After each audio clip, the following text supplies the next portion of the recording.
Hello students, कैसे हैं। आज फिर से इस क्लास में हम जिस टॉपिक को डिस्कस करेंगे वो हमारा इनवर्स ट्रिग्नोमेट्रिक फंक्शन है। और इनवर्स ट्रिग्नोमेट्रिक फंक्शन में प्रीवियस क्लास के अंदर हमने क्या किया था कि हमने कुछ फंक्शंस के प्रिंसिपल वैल्यूज को फाइंड किया था। तो आज भी कुछ क्वेश्चंस हम principal value of secant inverse 2/√3 and secant inverse -2। तो अगर प्यारे बच्चों अपने को इनकी प्रिंसिपल वैल्यू को अगर फाइंड करना हो तो जैसा कि मैंने आपको बताया था कि जितने भी ट्रिग्नोमेट्रिक फंक्शन है उन सभी के लिए डोमेन क्या होंगे, रेंज क्या होगी। प्रीवियस वीडियो के अंदर मैंने ये आपको बता रखा है, तो उन टेबल्स को याद जरूर करना। तो अगर मैं सेकंड इनवर्स की बात करूं तो अपने को पता है we know that secant inverse जिसका डोमेन क्या होगा, all real number except -1 to 1 and range क्या होगे 0 से पाई एक्सेप्ट π/2 क्या हो गया। अगर सेकंड इनवर्स इस कंडीशन को अगर सेटिस्फाई करे तो इज बाइजेक्टिव, तो वो क्या होगा, बाइजेक्टिव होगा। और बाइजेक्टिव का मतलब मैंने बताया था कि वो फंक्शन हमारा क्या होगा, 1 होगा और ऑन टू होगा। अगर वो 1 ऑन टू हुआ तो ही उसका इनवर्स क्या होगा, पॉसिबल होगा। तो अब अपने को गिवन क्या है, तो मैंने लेट किया कि सेकंड इनवर्स 2/√3 जो है वो क्या है, a। तो यहां से कि इसका जो एंगल होगा कि ये किस एंगल पर हमारा रिजल्ट ए बनेगा, तो इसके लिए जो हम एंगल यूज करेंगे वो कहां से कहां करेंगे, तो 0 से पाई एक्सेप्ट π/2। यानी कि यहां 0 से पाई के बीच में यूज करना, लेकिन π/2 का यूज नहीं होगा क्योंकि π/2 पर सेकंड क्या होता, इनफाइनाइट होता। तो अगर ऐसा हुआ तो यहां से सेकंड ए क्या हो जाएगा आपका 2/√3। और अपने को पता है कि सेकंड का रिजल्ट 2/√3 कब होगा, जब ये अगर मैं इसका इनवर्स करूं तो सेकंड का अपोजिट कोस √3/2 कब होता है, 30 डिग्री। तो आप कह सकते हो कि सेकंड का रिजल्ट 2/√3 कब होगा, जब सेकंड आपका π/6 होगा। क्या होगा, π/6 होगा। तो सेकंड से सेकंड कैंसिल, तो ए आपका क्या आया, π/6। और ये π/6 हमारे इस रिजल्ट में बिलोंग कर रहा है। इसका मतलब ये हुआ कि इस गिवन स्टेटमेंट की जो प्रिंसिपल वैल्यू होगी वो क्या होगी, आपकी π/6 होगी। क्या होगी प्यारे बच्चों, π/6। और यही हमारा क्या होगा, रिजल्ट होगा। तो सेकंड पार्ट क्या है, तो सेकंड पार्ट गिवन है सेकंड इनवर्स -2। तो मैंने लेट किया सेकंड इनवर्स -2 = a। तो यहां से आपका सेकंड ए क्या होगा, -2। अब सबसे पहली बात तो अपने को ये चेक करना होगा कि ये 2 कब होगा। तो ये 2 उस वक्त होगा जब आपका एंगल क्या होगा, 60 डिग्री होगा। क्या होगा, 60 डिग्री। तो सेकंड ए क्या होगा, सेकंड 60 डिग्री π/3। और जैसा कि अपने को पता है कि इसकी जो प्रिंसिपल वैल्यू है वो कहां से कहां तक लाई करेगी, 0 से पाई एक्सेप्ट π/2। यानी कि इसकी प्रिंसिपल वैल्यू सेकंड क्वाड्रेंट में लाई कर सकते हैं। तो ये नेगेटिव है, तो सेकंड जो होता है वो सेकंड क्वाड्रेंट में क्या होगा, नेगेटिव होगा। तो इसको हम क्या लिख सकते हैं, सेकंड -π/3। या ये कह लो कि ये रिजल्ट हमारा क्या होगा, सेकंड π-π/3। तो यहां से जब आप सॉल्व करोगे तो सेकंड ए का रिजल्ट क्या होगा, सेकंड पाई में से π/3 को माइनस करोगे तो 2π/3। सेकंड से सेकंड कैंसिल, ए क्या हुआ 2π/3। तो यही हमारा क्या हुआ इस स्टेटमेंट के लिए प्रिंसिपल वैल्यू। तो इस तरीके से किसी भी ट्रिग्नोमेट्रिक फंक्शन के अगर प्रिंसिपल वैल्यू फाइंड करने हो तो सबसे पहले आपको उसके प्रिंसिपल ब्रांच के बारे में पता होना चाहिए कि उसकी जो रेंज है वो कहां से कहां तक लाई कर रही है, जिसके लिए मैंने आपको टेबल बता रखा। उस टेबल की वैल्यू को याद करने तो ही आप इन क्वेश्चंस को बहुत इजीली सॉल्व कर सकते हो। Principal value of cosecant inverse 2 and cosecant inverse -2/√3। तो जैसा कि हम जानते हैं कि अगर जो कोसेकेंड इनवर्स है इसकी जो डोमेन होगी वो इसकी जो प्रिंसिपल वैल्यू अपने को फाइंड करने, तो इसके लिए हम क्या करेंगे, सबसे पहले हम ये देखेंगे कि जो कोसेकेंट इनवर्स है उसकी जो डोमेन है वो क्या होगी, all real number except -1 to 1 और रेंज क्या हो गए -π/2 to 0 यूनियन 0 to π/2। और इस रिजल्ट के लिए क्या होगा बाइजेक्टिव। अगर ये बाइजेक्टिव हुआ तो ही ये फंक्शन हमारा इन्वर्टेबल होगा।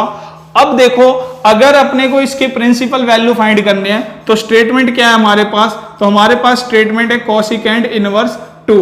तो हमने लेट किया कि जो कोसिकेंट इनवर्स 2 है वो क्या होगा a। तो यहां से कोसिकेंट a क्या बन जाएगा 2। अब जो हमारा एंगल होगा वो एंगल कहां से कहां तक के लिए लाई करेगा -π/2 to 0 यूनियन 0 to π/2। तो अगर ये ऐसा हुआ तो सबसे पहली बात तो आप ये चेक करो कि जो कोसिकेंट a है वो 2 कब होगा। तो कोसिकेंट a 2 कब होगा जब आपका साइन क्या होगा 1/2। तो साइन 1/2 कब होता है 30 डिग्री। तो इसका मतलब कोसिकेंट 2 कब होगा, तो कोसिकेंट 2 भी हमारा 30 डिग्री पर होगा। तो कोसिकेंट से कोसिकेंट कैंसिल, a क्या हुआ π/6। तो हमारे इस स्टेटमेंट के लिए जो प्रिंसिपल वैल्यू है वो क्या है π/6। अब अगर मैं इसके सेकंड पार्ट की बात करूं तो सेकंड पार्ट में क्या है, तो मैंने लेट किया कोसिकेंट इनवर्स -2/√3 = a। तो यहां से कोसिकेंट इनवर्स यहां से क्या होगा कोसिकेंट a जो होगा वो -2/√3। तो ये 2/√3 कब होता है जब आपका साइन क्या होता है √3/2, यानी कि ये π/3 पर होगा। तो आप इसको क्या लिख सकते हो माइनस कोसिकेंट π/3, या आप ऐसा कह लो कि इसको आप लिख सकते हो कोसिकेंट -π/3। अब -π/3 है तो अपने को पता है जब यहां से कोसिकेंट कोसिकेंट कैंसिल तो a क्या होगा -π/3। क्या ये प्रिंसिपल वैल्यू इस प्रिंसिपल ब्रांच में लाई कर रहे हैं या नहीं। अगर ये लाई करता है तो इसका मतलब यही आपका रिजल्ट होगा। अगर ये लाई नहीं करता तो हम इसको पाई माइनस करते। तो यहां देखा हमने कि ये -π/2 से 0 है, तो अपने को पता है कि जो -π/3 है वो कहां लाई करेगा -π/2 से 0 के बीच में लाई करेगा। इसलिए इस स्टेटमेंट की जो प्रिंसिपल वैल्यू होगी वो क्या होगी ये होगी। तो इस तरीके से हमने प्यारे बच्चों क्या किया, हमने साइन के केस में कोस, टेन, कोट, सेकेंड, कोसिकेंट जितने भी ट्रिग्नोमेट्रिक फंक्शन है सभी के सभी केस में हमने इनके इनवर्स के प्रिंसिपल वैल्यू को फाइंड किया। तो अब इनसे कुछ अलग क्वेश्चंस हम करेंगे जिनमें अभी तक क्या था कि हमने 1 वैल्यू के लिए प्रिंसिपल वैल्यू फाइंड किया, अब 2 वैल्यू 3 वैल्यू के लिए भी हम प्रिंसिपल वैल्यू फाइंड कर सकते हैं। तो उनमें से कुछ question evaluate each of the following, ये मैंने कुछ स्टेटमेंट्स लिखे हुए हैं, इनको इवैल्यूएट करना, इनके रिजल्ट को फाइंड करना। तो सबसे पहले अगर मैं फर्स्ट पार्ट की बात करूं तो क्या है कोस इनवर्स 1/2 +2 साइन इनवर्स 1/2। तो मैंने क्या किया, मैंने इस रिजल्ट को तो a लेट किया और इस रिजल्ट को मैंने b लेट किया। तो लेट कोस इनवर्स 1/2 a, तो यहां से कोस a क्या होगा 1/2। अब कोस की वैल्यू 1/2 कब, तो अपने को पता है कि जो कोस है वो 60 डिग्री पर 1/2 होगा। तो यहां से आप लिख सकते हो कोस 60 डिग्री, कोस से कोस कैंसिल, a क्या हुआ 60 डिग्री यानी कि π/3। क्योंकि अपने को पता है कि जो कोस होता है इसकी प्रिंसिपल वैल्यू जो है वो क्या है 0 से π के बीच में, ये अपने को याद रखना। अब जब हमने इसको b लेट किया तो साइन इनवर्स 1/2 जब आपका b होगा तो साइन b का रिजल्ट क्या हुआ 1/2 और इसकी प्रिंसिपल वैल्यू क्या होते हैं -π/2 से +π/2। तो साइन b का रिजल्ट 1/2 कब होगा जब हमारा b कितना होगा 30 डिग्री यानी कि π/6। तो साइन से साइन कैंसिल, b क्या हुआ π/6। अब आपने जिस रिजल्ट को a लेट किया हुआ, जिस रिजल्ट को b लेट किया हुआ, उसकी जगह आप a और b की वैल्यू पुट कर सकते हो। तो मैंने इस पूरे रिजल्ट को a लेट किया हुआ था तो इसके जगह में π/3 पुट करूंगा, साइन +2 एज इट इज, और इसको मैंने क्या लेट किया हुआ था b, तो b का रिजल्ट क्या है π/6। तो 2 से कैंसिल, तो पाई बाय 3 प्लस पाई बाय 3 क्या होगा 2 पाई बाय 3। तो आपका जो रिजल्ट आया वो क्या हुआ 2 पाई बाय 3। यानी कि इस स्टेटमेंट का जब आप इवैल्यूएट करोगे तो जो आपकी प्रिंसिपल वैल्यू होगी, जो आपका रिजल्ट होगा वो क्या होगा 2 पाई बाय 3।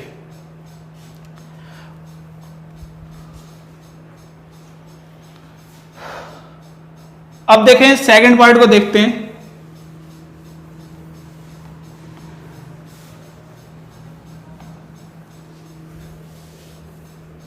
तो सेकंड पार्ट में क्या है कि अपने को ना tangent inverse 2 cos 2 sine inverse 1/2 given है। तो सबसे पहले मैंने इस रिजल्ट को ए लेट किया, तो क्या हुआ लेट साइन इनवर्स 1/2 ए। तो साइन ए क्या होगा 1/2, और साइन 1/2 कब होगा जब साइन पाई बाय 6 होगा, यानी कि ए की वैल्यू क्या पाई बाय 6। तो आप इस रिजल्ट की जगह जब पाई बाय 6 पुट करोगे तो tangent inverse 2 cos 2 pi by 6 तो कैंसिल, तो क्या हुआ tangent inverse 2 cos pi by 3 यानी कि cos 60, और cos 60 का रिजल्ट क्या होता है 1/2, 2 से 2 कैंसिल, तो क्या बचा टेंजेंट इनवर्स 1। अब टेंजेंट इनवर्स 1 यानी कि टेंजेंट की वैल्यू 1 कब हो गए जब हम एंगल पाई बाय 4 यूज करेंगे, तो इसका रिजल्ट क्या आ जाएगा पाई बाय 4। तो फाइनली रिजल्ट हमारा क्या आया पाई बाय 4। तो हमेशा याद रखना जहां भी tan इनवर्स 1 आ जाए तो उसका रिजल्ट क्या होगा पाई बाय 4 होगा।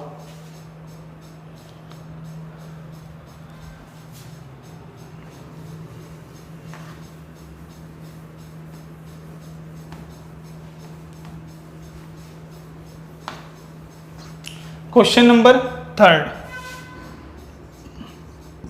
तो थर्ड में देखो क्या है, तो यहां अपने को tangent inverse 1 cos inverse -1/2 sine inverse -1/2। तो इस रिजल्ट को मैंने ए लेट किया, इसको बी और इसको सी।